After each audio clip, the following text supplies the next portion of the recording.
اعوذ باللہ من الشیطان اللعین الرجیم بسم اللہ الرحمن الرحیم الحمد للہ رب العالمین والصلاة والسلام علی اشرف الانبیاء والمرسلین والشفیع المذنبین ابی القاسم محمد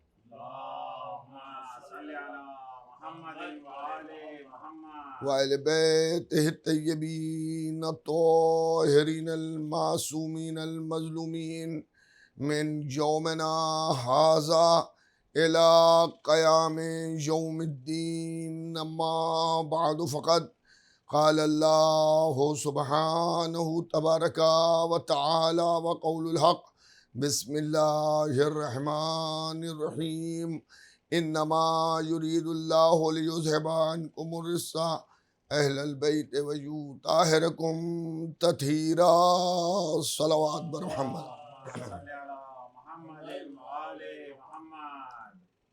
حضرات، آیت تطہیر جو آل محمد کی فضیلت میں اور ان کی شان میں نازل ہوئی، اور آل محمد کون ہیں؟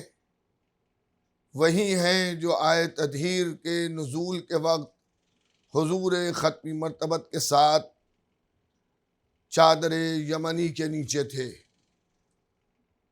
وہی ہیں اہل بیت پیغمبر کہ جو میدان مباہلہ میں حضور ختمی مرتبت محمد مصطفیٰ صلی اللہ علیہ وآلہ وسلم کے ساتھ تھے۔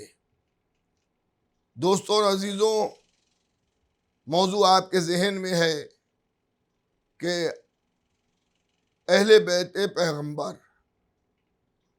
اہل بیت پیغمبر میں ایک صلوات بھیج دیجئے محمد وعلی محمد۔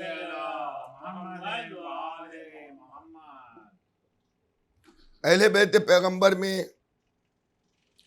وہی نفوس طیبہ ہیں کہ جن کے لیے نبی کریم نے ارشاد فرمایا کہ اولنا محمد و آخرنا محمد و اوسطنا محمد و کلنا محمد، ہم سب کے سب محمد ہیں، اس میں کوئی فرق نہیں ہے۔ 14 کے 14 علم میں، حلم میں، رفتار میں، گفتار میں، سیرت میں، صورت میں سب ایک ہیں۔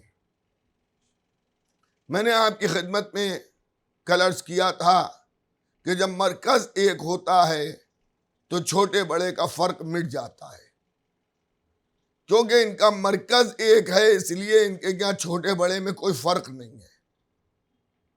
پرکار قدرت سے جو پہلا نقطہ نور گرا تھا اسی کا نام حقیقت محمدی تھا۔ پھر قدرت نے اس نور کے 2 ٹکڑے کیے، 2 کے بعد اس نور کے 5 ٹکڑے ہوئے، 5 کے بعد یہ 12 ٹکڑوں میں تقسیم ہوا، اور پھر 14 ٹکڑے مکمل ہو گئے۔ یہ 14 ٹکڑے نور کے ایسے ہیں کہ ان میں کسی طرح کا کوئی فرق نہیں ہے۔ اب سوال اس بات کا ہوتا ہے کہ صاحب ہم اہل بیت پیغمبر کو مانیں کیوں؟ میں اس سلسلے میں ایک جملہ عرض کرتا ہوں کہ اگر مجھ سے کوئی پوچھے تو نغز سا سیدھا سا جواب یہ ہے کہ ہم مسلمان ہیں، اس لیے اہل بیت پیغمبر کو مانتے ہیں۔ ہم نے محمد رسول اللہ کا کلمہ پڑھا ہے، اس لیے ہم محمد رسول اللہ کے اہل بیت کو مانتے ہیں۔ لیکن میں آپ کی خدمت میں عرض کروں کہ اسلامی زندگی کو بسر کرنے کے لیے پیغمبر اسلام کے اہل بیت سے محبت ضروری ہے، کیونکہ ہمارے لیے کوئی تو نمونہ عمل ہو جو یہ بتائے کہ اسلامی زندگی کس طرح سے بسر کی جائے گی اور کس طرح سے تم اپنی اسلامی زندگی کو آگے بڑھاؤ گے۔ تو اللہ نے قرآن جیسی کتاب بھیجی، احکام کا حکم دینے کے لیے پیغمبر اسلام کو بھیجا، اور ان کی آل اطہار کے ذریعے ان اعمال کو کس طرح سے ادا کیا جائے اس کا سلیقہ اور طریقہ بتایا۔ اگر آل محمد نہ ہوتے تو ہمیں اسلامی زندگی بسر کرنے کا ایک لفظ کا بھی علم نہ ہوتا۔ آل محمد نے ہمیں عقلی دلائل کے ذریعے، قرآنی دلائل کے ذریعے، سیرت پیغمبر اسلام کے ذریعے یہ بتایا کہ جو حکم قرآن ہے اس پر عمل کیسے کیا جائے گا۔ اگر میں کہوں تو غلط نہ ہوگا کہ قرآن کے نزول سے پہلے اہل بیت پیغمبر نے اس طرح سے عمل انجام دیے کہ وہی قرآن کا حکم بن گیا۔ عام مسلمانوں میں اور اہل بیت پیغمبر میں ایک فرق یہ بھی ہے کہ ہم قرآن کے مطابق عمل کرتے ہیں اور اہل بیت پیغمبر کا عمل قرآن بنتا ہے۔ آج اسلامی زندگیوں میں، اسلامی اصولوں میں، اسلامی قوانین میں اگر آپ کسی کا کامل نمونہ عمل تلاش کرنا ہو تو وہ آپ کو اہل بیت پیغمبر کی زندگی میں مل جائے گا۔ رسول کی اکلوتی بیٹی صدیقہ طاہرہ حضرت فاطمہ زہرا سلام اللہ علیہا۔ اب یہ بھی ایک بحث ہے جو آج مجھے نہیں کرنا ہے، کسی دن موقع ملا، وعدہ میری طرف سے نہیں ہے، تو میں اس سلسلے میں چند جملے عرض کر دوں گا کہ اکلوتی بیٹی ہیں فاطمہ زہرا یا رسول کی اور بھی بیٹیاں تھیں، تو روایت سے، درایت سے، عقل سے، تاریخ اسلام سے، حدیث پیغمبر سے، عمل قرآن سے یہی ثابت ہے کہ رسول کی اکلوتی بیٹی صدیقہ طاہرہ حضرت فاطمہ زہرا سلام اللہ علیہا ہیں۔ اگر اسلامی زندگی بسر کرنے والے بچوں کو یہ دیکھنا ہے کہ وہ کس طرح سے اپنے والدین کے ساتھ پیش آئیں تو وہ آل محمد کی سیرت کو دیکھ لیں، آل محمد کی سیرت کو پڑھ لیں، آل محمد کی سیرت پر غور کر لیں تو سمجھ میں آ جائے گا۔ بی بی زہرا اولاد کی حیثیت سے اگر دیکھا جائے تو ایک نمونہ ہے فرزندان اسلام کے لیے، ایک مثال ہے ان کی سیرت۔ اگر ایک بیٹی کی حیثیت سے دیکھا جائے تو دنیا کی بیٹیاں شہزادی کونین کی سیرت کو دیکھ لیں، پڑھ لیں، سمجھ میں آ جائے گا کہ ایک بیٹی کو اپنے باپ کے ساتھ، اپنے والدین کے ساتھ کس طرح کا سلوک کرنا ہے۔ اگر آپ ایک زوجہ کی سیرت کو دیکھنا چاہتے ہیں کہ اسلام نے ازواجی زندگی میں ایک عورت کے کردار کو کس طرح سے پیش کیا، تب بھی آپ کو صدیقہ طاہرہ کی زندگی نمونہ عمل ملے گی۔ اگر آپ کو یہ دیکھنا ہے کہ ایک ماں کی حیثیت سے عورت کو کس طرح سے پیش آنا چاہیے اپنی اولادوں کے ساتھ، اور سماج کے لیے اپنی اولادوں کو رحمت کس طرح سے بنایا جاتا ہے، تب بھی صدیقہ طاہرہ حضرت فاطمہ زہرا سلام اللہ علیہا کی سیرت پاک نمونہ عمل قرار پائے گی۔ دنیا میں بہت سی بیٹیاں ہیں، بہت سے بیٹے ہیں، ان کے والدین بھی ہیں، ایسے افراد بھی آپ کو ملیں گے کہ جو اپنی اولادوں سے ناخوش ہوتے ہیں، ان کی زندگی تلخ کیے ہوتی ہیں ان کی اولادیں، لیکن اگر فاطمہ زہرا کی سیرت ان کے کردار کو دیکھیے تو میں ایک اولاد کی حیثیت سے اگر بی بی زہرا کی زندگی پر مجھ سے کہا جائے 2 جملے بولیے تو میں 2 جملوں میں اس طرح سے سیرت صدیقہ طاہرہ کو پیش کروں گا کہ فاطمہ زہرا کائنات کی وہ اکلوتی ایسی اولاد ہے کہ جس کا باپ اسے اپنی ماں کہہ رہا ہے. یہ ماں کا مرتبہ رسول اکرم نے جو فاطمہ زہرا کو دیا کہ میری بیٹی میرے لیے میری ماں کی حیثیت رکھتی ہے. دنیا کا تجربہ ہے کہ ماں سے زیادہ محبت کرنے والا نہیں کوئی. ماں اسے کہتے ہیں کہ جو بچے کی آواز پر غافل نیند کو توڑ کر اس کی مدد کے لیے پہنچ جاتی ہے. رسول نے کہا کہ میری بیٹی میرے لیے ایک ماں کی حیثیت رکھتی ہے. میں کبھی کبھی سوچتا ہوں کہ اسلام نے ماں باپ کی تعظیم اور اکرام کا حکم دیا ہے تو اہل بیت پیغمبر نے کس طرح سے سمجھایا.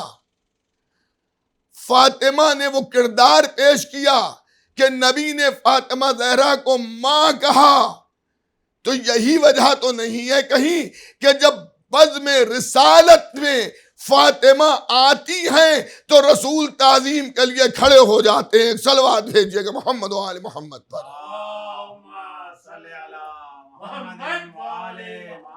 عزیزان گرامی، برادران ایمانی، محبان اہل بیت پیغمبر، عزاداران امام مظلوم کربلا، یہ امام حسین کے ذکر کا فیض ہے. یہ امام حسین علیہ السلام کے ذکر کی بلندی ہے کہ آج بھی اسلامی قوانین مجلس امام حسین کے ذریعے آپ تک پہنچتے ہیں. آج معاشرے میں ایک شکایت اکثر آتی ہے کہ تربیت اولاد پر تذکرہ کیا جائے اور تربیت اولاد کے سلسلے میں گفتگو کی جائے. یقیناً جو انسان کامل بن کے اس دنیا میں آئے تھے، جب ہم نے ان سے دریافت کیا تو انہی نے یہی جواب دیا کہ دیکھو، ماں باپ کی تعظیم کرنا، ان کا اکرام کرنا، ان کو عزت دینا، یہ اللہ کی خوشنودگی کا سبب ہے. تم جتنے بڑے بھی متقی بن جاؤ، پرہیزگار بن جاؤ، دیندار بن جاؤ، عالم بن جاؤ، مگر تمہاری جنت تمہارے ماں کے قدموں کے نیچے ہے. اس کا مطلب کیا ہے کہ میری جنت میری ماں کے قدموں کے نیچے ہے؟ اس سے مراد یہ ہے کہ تمہارے کیے ہوئے عمل کی جزا جنت اسی شکل میں تمہیں ملے گی جب تمہارے والدین راضی ہوں. اچھا عزیزان گرامی، ہمارے والدین کیا ہیں؟ معصوم ہیں؟ نہیں. ہمارے والدین غیر معصوم ہیں. ہمارے والدین جو ہیں، ضروری نہیں ہے کہ سبھی کے والدین متقی، پرہیزگار، دیندار ہوں، لیکن جیسے بھی ہیں تمہیں ان کی خدمت کرنا ہے. حضور ختمی مرتبت محمد مصطفیٰ صلی اللہ علیہ وآلہ وسلم کے زمانے میں ایک کافر نے اسلام قبول کیا، اور جب وہ دعوت اسلام قبول کر چکا تو حضور ختمی مرتبت سے پوچھتا ہے، اللہ کے رسول یہ بتائیے، میری ماں کافرہ ہے، میں مسلمان ہو گیا، اب میں اپنی ماں کے ساتھ کیسا سلوک کروں؟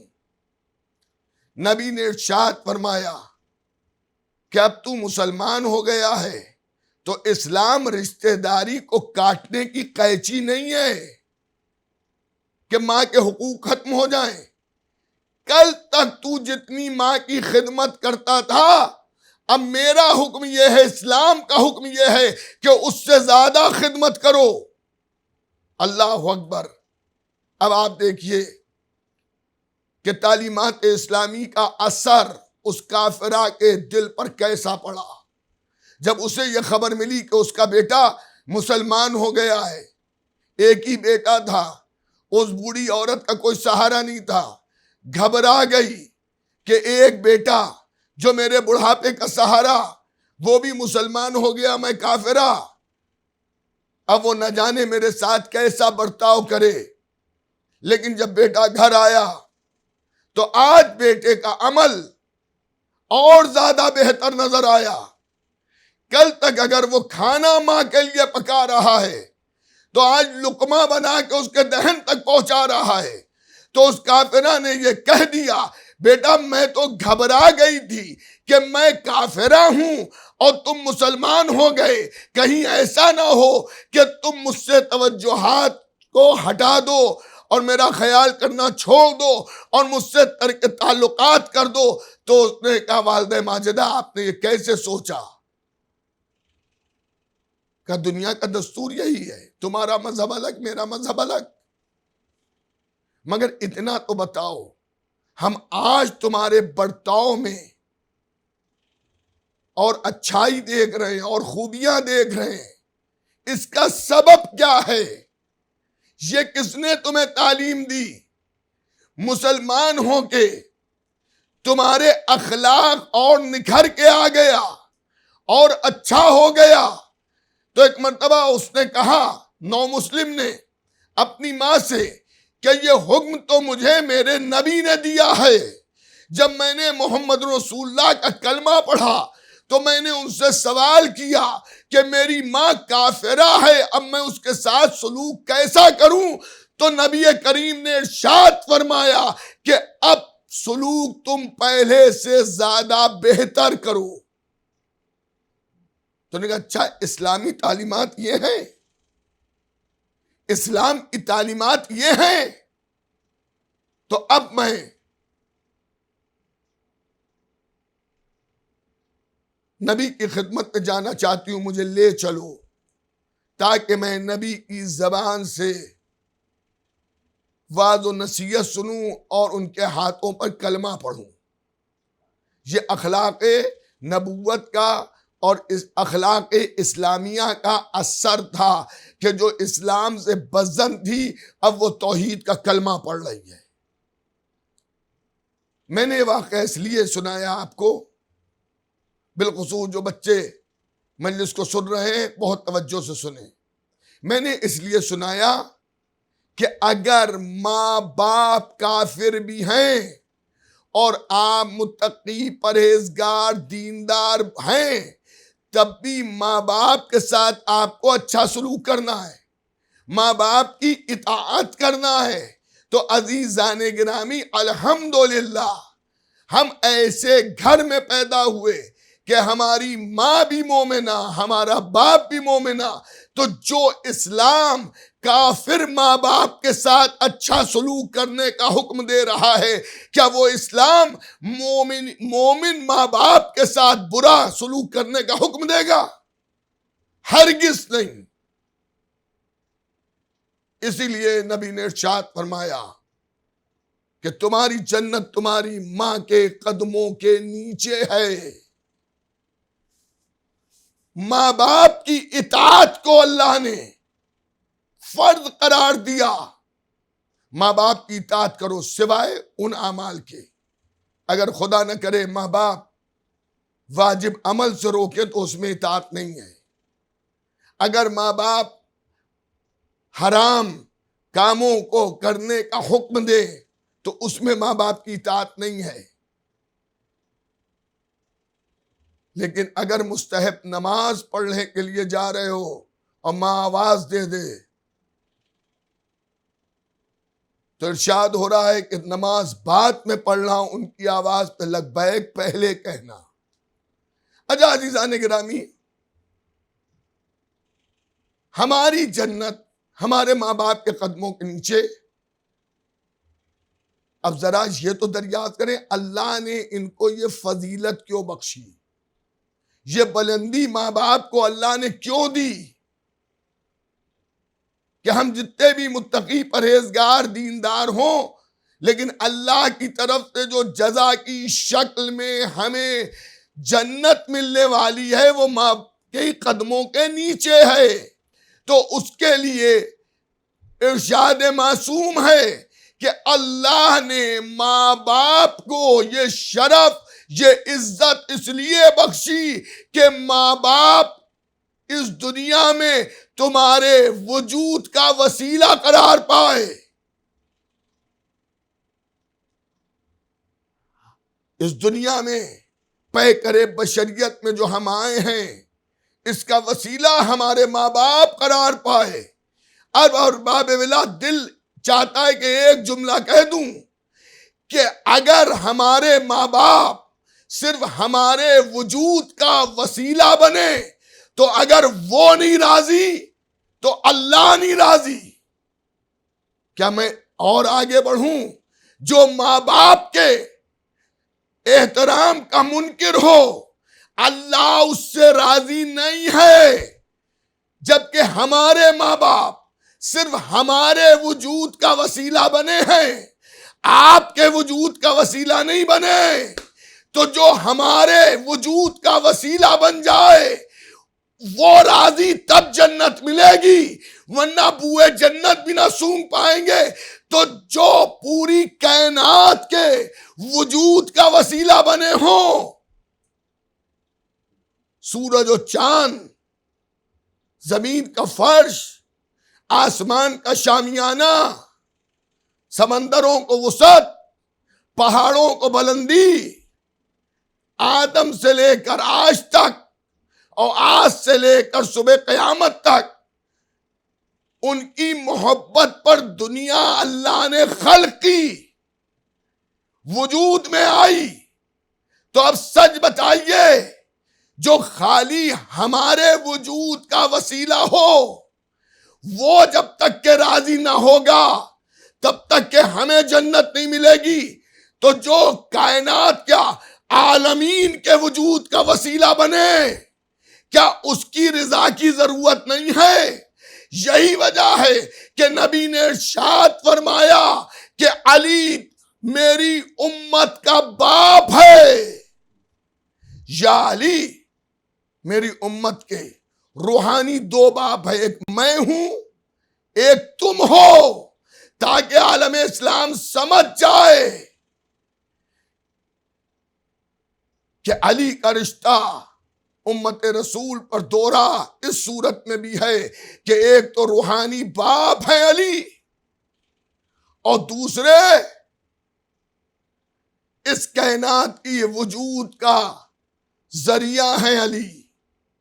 اہل بیت پیغمبر سبھی عزیزان گرامی، تو اب میں اسی لیے ایک بات برابر الگ الگ زاویوں سے عرض کرتا رہتا ہوں کہ زبانیں اللہ کی رضا کے لیے دعا کرتے کرتے ٹیڑھی ہو جائیں، لیکن جب تک کہ رسول اور آل رسول راضی نہیں ہوں گے اس وقت تک اللہ بھی راضی نہیں ہوگا.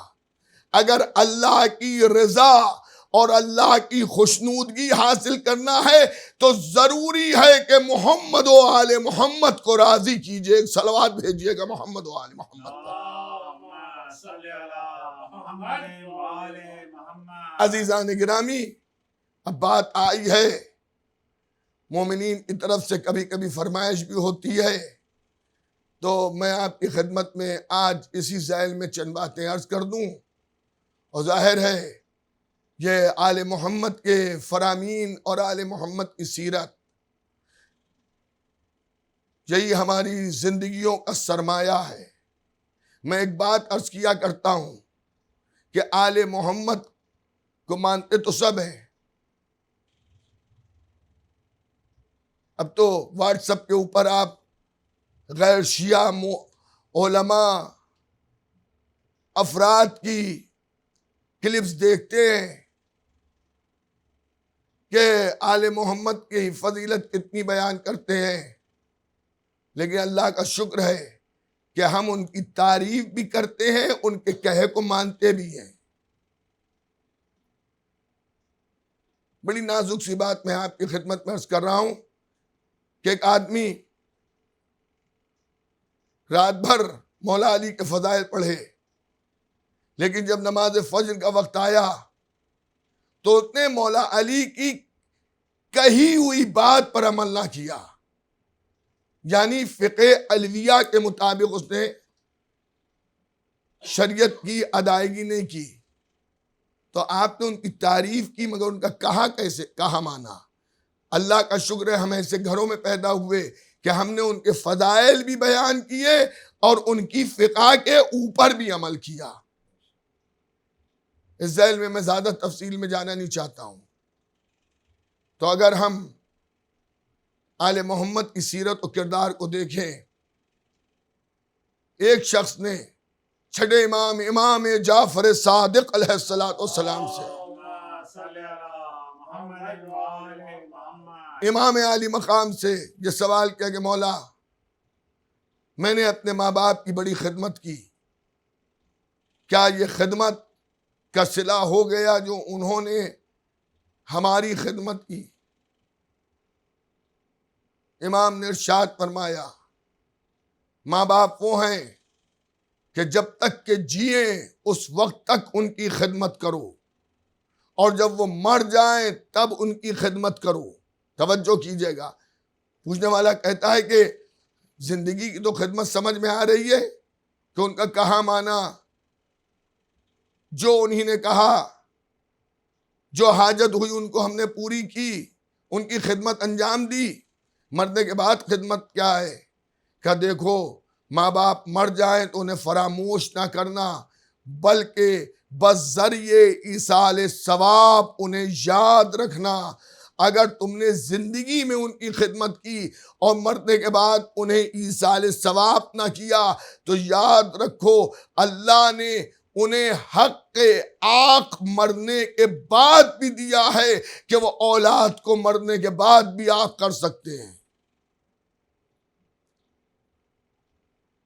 اللہ نے ماں باپ کو راضی ہونے کا حق بھی مرنے کے بعد دیا ہے۔ ایک شخص آیا، سائل آیا، اس نے کہا کہ اگر ہم غافل رہے اور ماں باپ کی خدمت نہیں کر سکے اور ماں باپ مر گئے تو بتائیے ہم کس طرح سے ان کو راضی کریں؟ تو امام فرماتے ہیں کہ زیادہ سے زیادہ ان کے لیے ایصال ثواب کرو، اتنا ایصال ثواب کرو کہ تمہارے والدین اگر ناراض تم سے دنیا سے گئے ہیں تو مرنے کے بعد وہ راضی ہو جائیں۔ تو ماں باپ کی محبتوں کا رشتہ اولاد سے نہ زندگی میں منقطع ہوتا ہے نہ مرنے کے بعد منقطع ہوتا ہے۔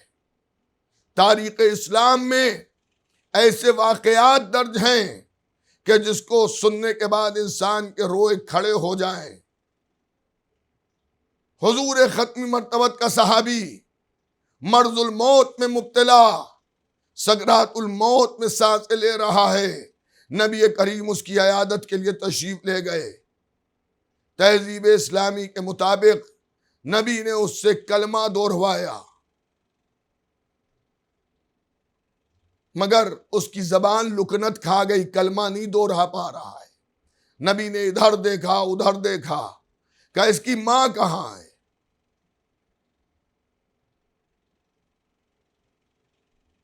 کسی نے بتایا کہ باہر دروازے پہ بیٹھی ہوئی ہے۔ نبی کریم تشریف لائے، اے بی بی، وہ بھی مومنہ ہے، صحابیہ ہے، اے بی بی مجھے محسوس ہوتا ہے کہ تیرا بیٹا اب دنیا سے جانے والا ہے اور تو اس سے راضی نہیں ہے، ناراحت ہے، ناراض ہے۔ اس نے کہا یا رسول اللہ آپ نے صحیح فرمایا، میں اپنے بیٹے سے راضی نہیں ہوں۔ کہا اے مومنہ میں اس کی سفارش کرتا ہوں اسے معاف کر دے اور راضی ہو جا۔ وہ کہتی ہے نبی کریم آپ کا حکم ہے تو میں اسے معاف کرتی ہوں، میں نے معاف کیا، میرے رب نے معاف کیا۔ اب نبی کریم آئے، آ کے اس کلمہ دہروایا تو اس کی زبان کی لکنت ختم ہوئی اور اس نے کلمہ پڑھنا شروع کیا۔ اور اس کے بعد اس کا انتقال ہو گیا۔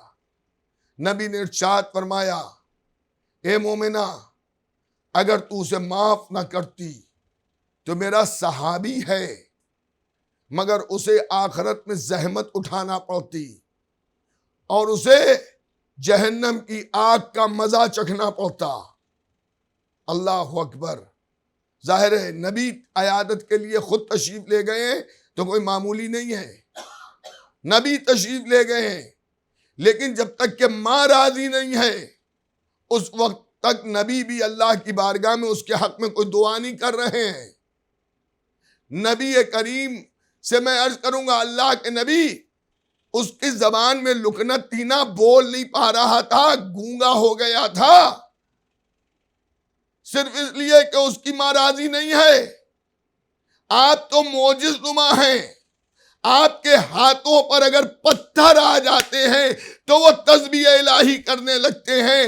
آپ ماں تک کیوں گئے؟ صحابی تھا، آپ خود اس کے دہن پر اگر دست مطہر پھیر دیتے تو وہ بولنے لگتا۔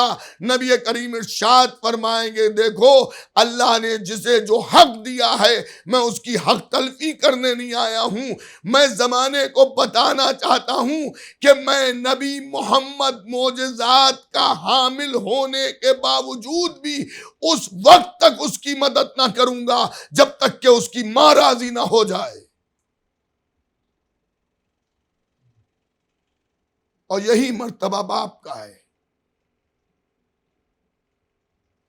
ماں کا مرتبہ باپ کے مرتبے سے چند قدم زیادہ ہے۔ اس کا سبب یہ ہے کہ ہمارے وجود کے لیے ماں بڑی زحمتیں اٹھاتی ہے۔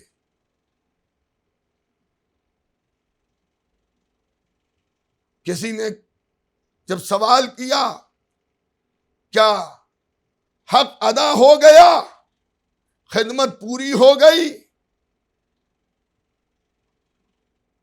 تو نبی نے ارشاد فرمایا، تو نے اپنے والدین کو کاندھوں پر بٹھال کے طواف کعبہ کرایا ہے نا؟ کتنے عرصے تک، کتنی دیر تک تو نے طواف کعبہ کرایا؟ انہیں، یا رسول اللہ، کعبے کے ساتھ چکر لگنے میں جتنا وقت لگے اتنی دیر میں نے انہیں اپنے کاندھوں پر بٹھالا۔ تو نبی کریم نے ارشاد فرمایا کہ تو سمجھ رہا ہے کہ حق کے والدین ادا ہو گیا؟ تیری ماں 9 مہینے تک تجھے اپنے شکم میں رکھ کر دنیا میں گھومتی رہی، ایک لمحے کا بھی ابھی حق ادا نہیں ہوا ہے۔ عزیزان گرامی، برادران ایمانی، محبان اہل بیت پیغمبر، سلام ہو آل محمد پر۔ امام چہرم، امام زین العابدین علیہ السلام،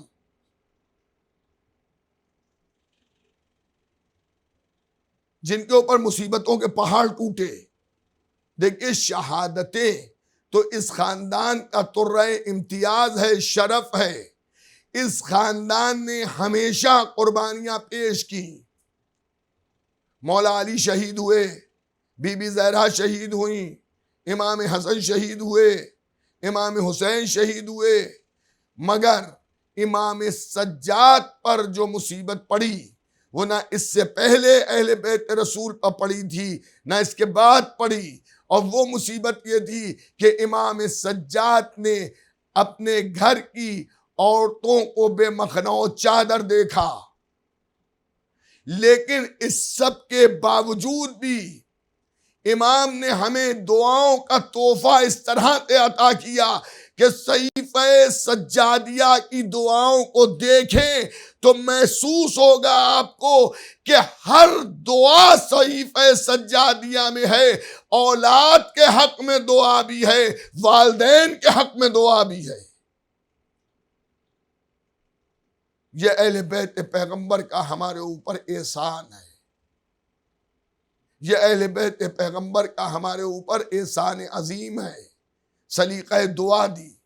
اچھا یہ بھی یاد رکھیے گا کہ جس طرح سے ماں باپ کا حق اولاد پر ہے، اسی طرح سے اولاد کا حق بھی ہے۔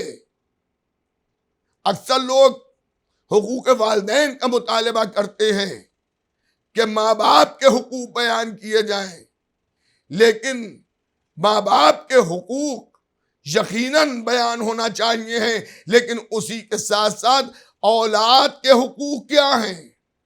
اب ایک جملہ میں عرض کروں، اگر ہم نے تربیت اولاد صحیح کی ہوتی تو شاید وہ وقت نہ آتا کہ ہمیں یہ سوچنا پڑے کہ ہماری اولاد حقوق والدین سنے۔ اگر ہم نے اپنی اولاد کو دیندار بنایا ہوتا، اگر ہم نے اپنی اولاد کو مذہبی بنایا ہوتا، اگر ہم نے اپنی اولاد کو اخلاق آل محمد سکھایا ہوتا، تو عزیزان گرامی جب اولاد سن شعور پر پہنچتی تو اس کی سمجھ میں خود آ جاتا کہ جن کو ہم مانتے ہیں وہ ہم سے کیا کہہ رہے ہیں۔ یہ مجلس امام حسین، میں آپ کی خدمت میں، آپ سبھی کی خدمت میں، جو بھی سن رہے ہیں آن لائن مجلس، ان سبھی کی خدمت میں ایک بات عرض کروں گا،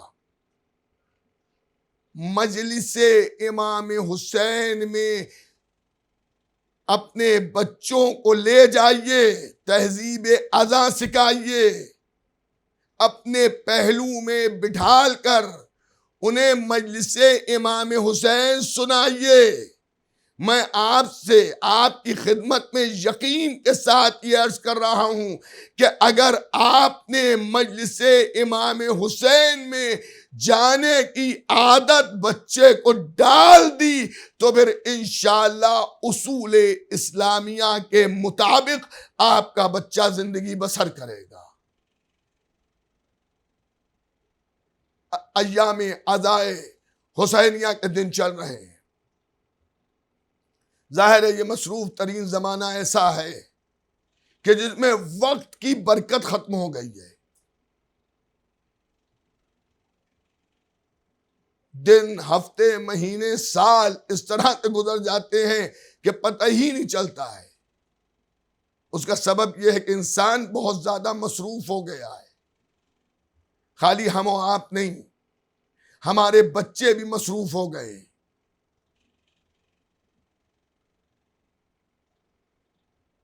18 گھنٹے بچے دنیاوی تعلیم کو حاصل کرنے کے لیے محنت کرتے ہیں، اسکول جاتے ہیں، کوچنگ جاتے ہیں ٹیچر سے، پھر ہوم ورک، اور ہم انہیں یہ سب کراتے ہیں۔ اسلام نے اس کی ممانعت نہیں کی ہے، جدید تعلیم حاصل کرنے کی اسلام نے ممانعت نہیں کی ہے۔ میں نے ایک دن اور بھی عرض کیا تھا، لیکن اسی کے ساتھ ساتھ کم از کم بچوں کو مذہبی تعلیم اتنی دلوا دیجئے کہ وہ حرام اور حلال کا فرق سمجھ لیں اور واجب کی ادائیگی کو فرض سمجھنے لگے۔ ایک صلوات اور بھیجیے گا محمد و آل محمد پر۔ یہ امام حسین علیہ السلام کی جو درسگاہ ہے، کبھی کبھی ان مجلسوں کو بہت سبک لوگ سمجھتے ہیں اور کہتے ہیں صاحب بچپنے سے یہی سنتے چلے آ رہے ہیں۔ آپ سنتے چلے آ رہے ہیں نا، لیکن جو بچہ آپ کی گود میں آیا ہے مجلس میں، ہو سکتا ہے اس کے لیے پہلی بار یہ لفظ ہوں، پہلی بار یہ واقعات ہوں۔ تو آپ تو سن چکے ہیں مگر بچے انہیں ابھی نہیں سنا ہے۔ ابھی ایک پیغام نجف اشرف سے آیت اللہ بشیر نجفی داماد اللہ علی کا آڈیو ویڈیو کی شکل میں آیا ہے۔ محرم کے سلسلے میں انہوں نے اپنے پیغام میں یہ بات کہی ہے، مومنین سے خطاب کرتے ہوئے، کہ جو تبرک تقسیم کیا جاتا ہے مجلس میں، ایسا تبرک تقسیم کرو جو تمہارے بچوں کو پسند ہو، تاکہ بچے مجلس میں اس تبرک کے لالچ ہی میں آ کے بیٹھے اور دین کی باتوں کو سنیں، آل محمد کی سیرت کو سنیں۔ عزیزان گرامی، جب شہزادے علی اکبر علیہ السلام کی شہادت پڑھی جاتی ہے، مصائب پڑھے جاتے ہیں، تو اس میں ایک چیز آپ حضرات سنتے ہوں گے کہ امام حسین صلوات السلام نے حضرت فضہ سے کیا فرمایا تھا؟ فضہ جا کے ام لیلہ سے کہہ دو کہ وہ علی اکبر کے حق میں دعا کریں۔ توجہ ہے یا نہیں ہے؟ علی اکبر کے حق میں دعا کریں۔ کیوں؟ اس لیے کہ میں نے اپنے نانا سے سنا ہے کہ ماں کی دعا اولاد کے حق میں اللہ جلدی قبول کرتا ہے۔ یہ امام حسین فرما رہے ہیں، شہزادے علی اکبر جس طرح سے حضرت ام لیلہ کے فرزند ہیں، اسی طرح سے حضرت امام حسین کے فرزند ہیں۔ امام حسین اس ذات کو کہتے ہیں جو سوچ لے وہ اللہ کر دے۔ کہنے کی بات نہیں ہے، جو سوچ لے وہ اللہ کر دے۔ یا ابا عبداللہ، آپ ہی کیوں نہیں دعا کیے دیتے ہیں؟ شاید میرا مولا کہے میں جاتے جاتے ملت اسلامیہ کو یہ درس دینا چاہتا ہوں کہ تمہاری دعاؤں کا محور تمہاری ماں ہے، ماں۔ اور حضرت ام لیلہ نے دعا کی اور اللہ نے دعا کو قبول کیا۔ عزیزان گرامی، بس آخری کلام میں چند باتیں عرض کر کے ربط مصائب اور مجلس تمام۔ دوستوں اور عزیزوں، اکثر لوگ ذاکروں سے، خطیبوں سے، علماء سے، واعظین سے آ کر اپنی پریشانیاں بیان کرتے ہیں۔ رزق کی تنگی ہے، ملازمت میں پریشانی ہے، بہت سے جو بھی پریشانیاں ہوتی ہیں اسے لوگ بیان کرتے ہیں۔ وہ کہتے ہیں کوئی عمل بتائیے، کوئی دعا بتائیے، کوئی تعویذ لکھ دیجئے، کوئی سورہ بتائیے، کوئی آیت بتائیے۔ انہیں لوگ بتاتے بھی ہیں کہ مثلاً یہ عمل کر لو۔ اب وہ اس سے پہلے کسی اور سے ہی پوچھ کے آیا تھا اور اس نے بھی یہی بتایا تھا۔ اس نے کہا یہ تو ہم کرتے ہیں۔ انہوں نے کہا یہ کرو، اس نے کہا یہ بھی ہم کرتے ہیں۔ کہا یہ کرو، اس نے کہا یہ بھی ہم کرتے ہیں۔ تو میں آپ کی خدمت میں ایک بات عرض کروں، جب عمل، وظیفے، دعائیں کارگر نہ ہو رہی ہوں تو آپ ذرا سا اس پر غور کیجئے گا کہ آپ کے والدین کہیں آپ سے ناراحت تو نہیں ہیں۔ دعا بھی کر رہے ہیں، قبول نہیں ہو رہی ہے۔ مولوی صاحب نے جو سورہ بتایا تھا وہ بھی پڑھ رہے ہیں، قبول نہیں ہو رہی ہے۔ مولوی صاحب نے جو تعویذ لکھ کے دیا تھا اسے بھی گلے میں پہنے ہیں، تب بھی اثر نہیں ہو رہا ہے۔ جو عمل بتایا تھا اس کا بھی اثر نہیں ہو رہا ہے۔ تو میں آپ کی خدمت میں عرض کروں، اب آپ اس چیز کے اوپر غور کیجئے گا کہ کہیں آپ کے والدین آپ سے ناراض تو نہیں ہیں۔ اسی لیے معصوم ارشاد فرماتے ہیں کہ جب بھی تم کوئی نیا کام شروع کرنا چاہو یا کرو تو تم اپنے والدین سے جا کے بیان کرو اور ان سے درخواست کرو کہ وہ تمہارے حق میں دعا کریں۔ کسی نے کہا کہ مولا یہ بتائیے اگر والدین مر چکے ہوں تو ہم کیا کریں؟ تو امام نے ارشاد فرمایا تو ان کی قبر پر جاؤ اور ایصال ثواب کرو، اور ایصال ثواب کر کے ماں کے پیتی اور باپ کے سرانے جب تم کھڑے ہو کے ماں کے پیتی قبر کے اور باپ کی قبر کے سرانے کھڑے ہو کے جب تم اللہ سے دعا مانگو گے تو یہ جگہیں اولاد کے لیے دعا کی قبولیت کی جگہیں ہیں۔ اگر زندہ ہیں، اب یہاں ہو کیا رہا ہے؟ ازواجی زندگی میں، بیوی کی محبت میں، خدا نہ کرے اگر وہ غلط آ گئی، ماں باپ سے کی دشمن، جبکہ اس کو اس کا علم نہیں ہے کہ چند سال بعد وہ بھی اسی طرح سے بیٹے کی شادی کرے گی، بہو کو گھر لائے گی۔ لیکن تاکید یہ ہے جو کر رہے ہو اس کی خبر کسی کو ہونے نہ پائے، ماں باپ تک سے نہ کہنا ارے آپ کیا کر رہے ہیں۔ اللہ کے بارگاہ میں ماں باپ کی دعا اولاد کے حق میں جلدی قبول ہوتی ہے۔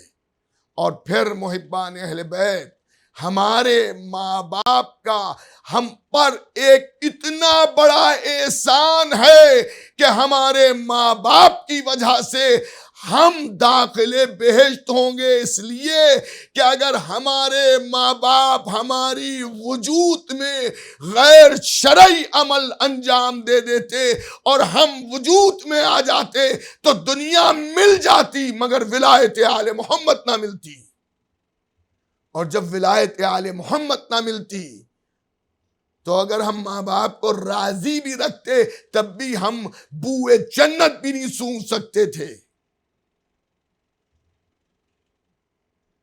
سب سے بڑا ماں باپ کا احسان یہ ہے کیونکہ علی کو وہی دوست رکھے گا جو حلال زادہ ہے، اور حلال زادہ ہونے کے لیے ضروری ہے کہ ہمارے وجود کا ذریعہ صحیح ہو۔ اسی لیے تو مولا نے کہا کہ جب ہماری ولایت، ہماری محبت کی ٹھنڈک محسوس کرنا تو اپنی ماؤں کے حق میں دعا کرنا۔ عزیزان گرامی، ماں وہ شے ہے کہ قسم خدا کی ماں سے بڑھ کے کوئی نعمت نہیں، باپ سے بڑھ کے کوئی عزت نہیں۔ بیٹے کو حکم دیا گیا ہے کہ جب باپ کے ساتھ چلو تو شانوں کو جھکا کے چلو اور ایک قدم اس کے پیچھے چلو۔ جب دسترخوان پر بیٹھو تو کھانے میں جلدی نہ کرو، پہلے ماں باپ کو نکال لینے دو، اس کے بعد تم آگے بڑھو۔ کہیں ایسا نہ ہو کہ کچھ وہ کھانا چاہتے ہو جسے تم کھا جاؤ مگر تمہاری محبت میں وہ تمہیں روکے نہ۔ عزیزان گرامی،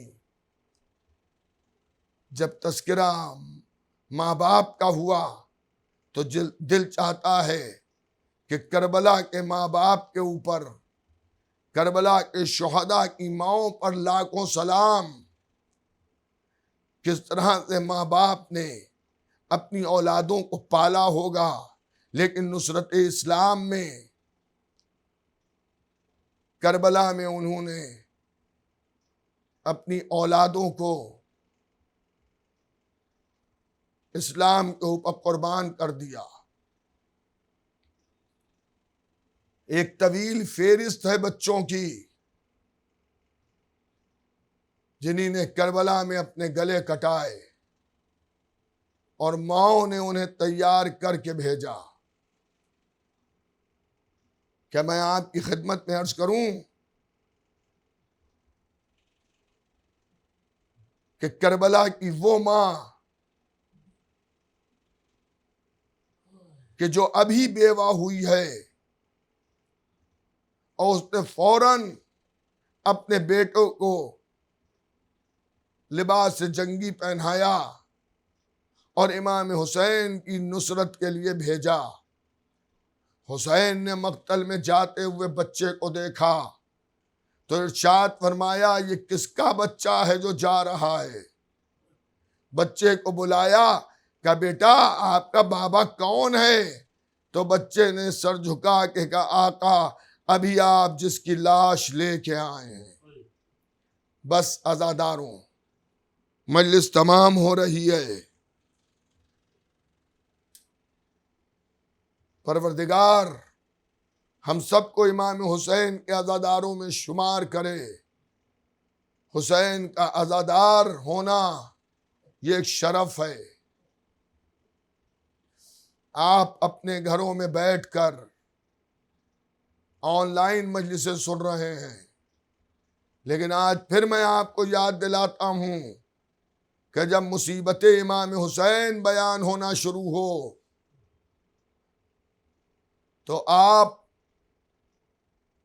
بی بی زہرا کے رومال سفید میں آنسوؤں کا نذرانہ پیش کرنے کے لیے تیار ہو جائیے گا۔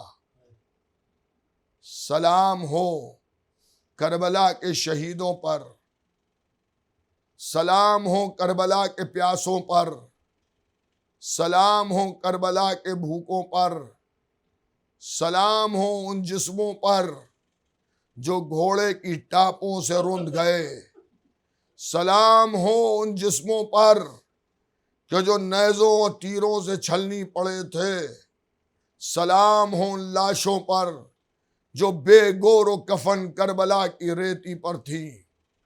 اللہ اکبر۔ امام نے جب بچے سے سوال کیا تو بچے نے جواب یہ دیا کہ مولا ابھی آپ میرے بابا کا لاشا لے کے آئے ہیں۔ امام سمجھ گئے، سینے سے لگایا اور لگا کے کہا تیری ماں کے لیے تیرے باپ کا قتل ہونا ہی کافی ہے، ان کا شہید ہونا ہی کافی ہے، اب تو واپس خیمے میں چلا جا۔ ابھی بچہ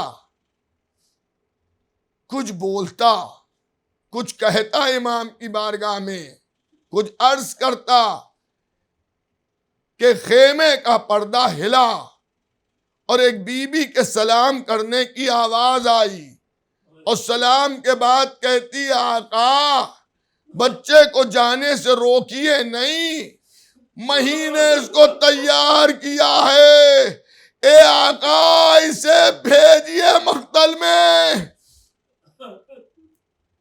جب سیدہ کا لال مار ڈالا جائے گا تو بھی ہماری گود آباد رہے، اس کا کیا فائدہ ہے؟ مولا اسے اجازت دیجئے، مولا یہ حقیر سا نذرانہ میری طرف سے قبول کیجئے۔ لیجئے عزاداروں، امام نے آسمان کی طرف دیکھا، بچے کی طرف دیکھا، ماں کی صدا کو سنا اور بچے سے کہا خدا حافظ۔ لیجئے عزاداروں، بچہ میدان جہاد میں گیا، حسین کی طرف سے نصرت اسلام کرنے آیا تھا، بچے نے تلوار چلانا شروع کی، تلوار چلتی رہی اور بچہ شیر غضبناک کی طرح سے دشمنان امام حسین پر ٹوٹ پڑا۔ دیکھنے میں تو یہ بچہ تھا مگر بڑے بڑے پہلوانوں نے میدان کو چھوڑ دیا، لیکن کب تک کہ یہ بچہ لڑتا؟ ارے ادھر سیراب لشکر تھا، یہ بچہ پیاسا بھی ہے بھوکا بھی ہے، ارے ابھی ابھی یتیم بھی ہوا ہے۔ جزاک اللہ۔ آپ کی آوازیں بلند ہو رہی ہوں گی، آپ امام حسین کو پرسا دے رہے ہوں گے۔ اے عزاداروں،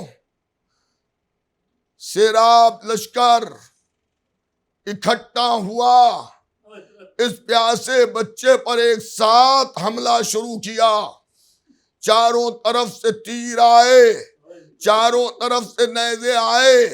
اب بچہ زیادہ دیر مقتل میں ٹھہر نہیں سکا، ہاں ایک مرتبہ بچہ زمین پر گرا تو تڑپ کے اس نے ماں کو پکارا، عزاداروں ماں تڑپ کے خیمے کے باہر آ گئی۔ اللہ اکبر۔ اور اس کے بعد ماں نے دیکھا کہ اس کے بیٹے کو اس کے سامنے ذبح کر دیا گیا۔ کربلا کی ماؤں پر سلام، کربلا کی ماؤں پر سلام۔ بچہ تڑپ گیا، ماں دل پکڑ کے بیٹھ گئی، لیکن منہ سے اف تک نہ کی۔ میں نے حسین کے نام پر بھیجا ہے، میں نے حسین کے نام پر قربان کیا ہے۔ زمین کربلا تھرا گئی، لیکن ماں صبر کیے بیٹھی ہے۔ عزاداروں، ظالم نے کٹا ہوا سر ماں کی طرف پھینک دیا تو ماں نے بڑھ کے سر کو اٹھایا، اور اٹھانے کے بعد یہ کہا، میرے لال تیری ماں تجھ سے راضی ہو گئی۔ اور پھر سر کو یہ کہہ کے واپس کر دیا، یہ کہہ کے لشکر شام کی طرف پھینک دیا کہ جو حسین کے نام پر دے دیا واپس نہیں لیں گے۔ اے عزاداروں، میں کربلا کی کس کس ماں کا ذکر کروں؟ ارے یہ تو وہ بچوں کا تذکرہ ہے کہ جو حسین کی شہادت سے پہلے شہید ہوئے، لیکن عزاداروں ایک فہرست ان بچوں کی اور ان ماؤں کی بھی ہے کہ جب قافلہ اسیر کیا گیا، ارے برہنہ ناکوں پر بچوں کو سوار کیا گیا، برہنہ ناکوں پر ماؤں کو سوار کیا گیا۔ ماں الگ سواری پر ہے، بچہ الگ سواری پر ہے۔ ارے جب اونٹ دوڑائے گئے، بچے اونٹوں پر سنبھل نہ سکے، زمین پر گرے، قافلہ بڑھتا رہا۔ ارے چھوٹے چھوٹے بچے قافلے کے پیچھے دوڑتے رہے، ماں کو آواز دیتے رہے، اماں، مگر ماں کے ہاتھ رسن سے بندھے۔ ارے بچے دوڑتے دوڑتے زمینوں پر گر گئے، جان دے دی، ماں تڑپتی رہ گئی۔ ہائے میرے لاڈلو، ہائے میرے بچوں۔